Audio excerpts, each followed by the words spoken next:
Patrick, I want us to talk about government bailouts. The whole notion that the United States government will put trillions of dollars behind all these financial institutions, the banks, even this criminal AIG with their phony insurance program where their executives took off with all the millions upon millions of dollars, leaving no reserves to pay off the losses, so our government did it.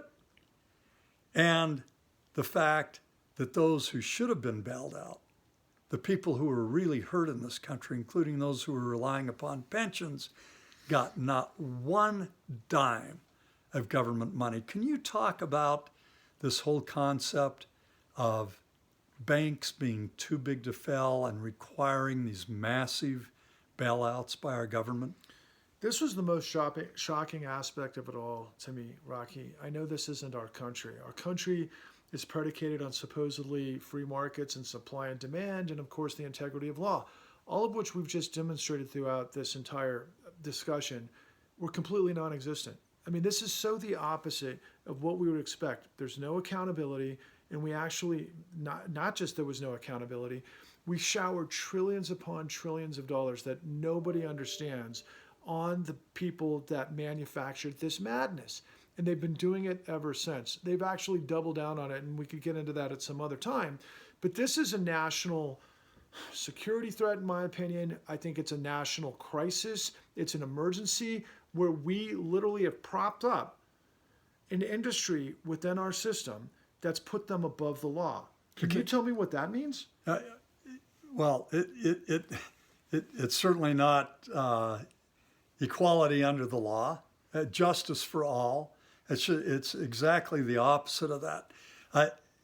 We all understand the justifications at the time that were given for the bailouts. That is, if we don't do this, it's going to mean further economic devastation in our country, worldwide. And we've got to do this to bolster these too big to fail financial institutions up. So was the money that was sent out by the government, was it just used to cobble these banks together so they could get through this? Or did they use this money to pay out millions upon millions in bonuses, to have stock buybacks, even to have enormous million-dollar events for employees and events to reward the people of these financial institutions that had helped bring us to this point? Yeah, it was all of that and then some. I remember they took these guys on these outings to like Laguna Beach at the Ritz-Carlton on basically bailout money, right? So yeah, how is that possible? That what you see in the con is that we proved the crime that nobody's ever talked about, nobody's ever brought to the American people. Unfortunately, the entirety, even though there was great documentaries like Rocky has said, there was great books and so on and so forth, it didn't put the complete picture together. But ultimately, what we need to be aware of, particularly, is that both parties played such a huge monumental role in allowing what took shape to create this madness, and then ultimately covered up in the long run. And ultimately, what Rocky had said earlier today, we have the sense and the know how to do this. Glass-Steagall was what we had to do after the Great Depression. We got rid of it during the Clinton administration, and now it's non-existent. And we're going to talk about these solutions in the next segment. But let me ask you, as the government's shoving out all this money, were there controls, were there audits, were there conditions placed on what they could spend the money on and what they couldn't? For instance, did the United States government say, here, we'll give you this money, but you're not going to do stock buybacks. You're not going to enrich yourselves. You're not going to give million-dollar bonuses. You're not going to have these heinously extravagant events for your employees.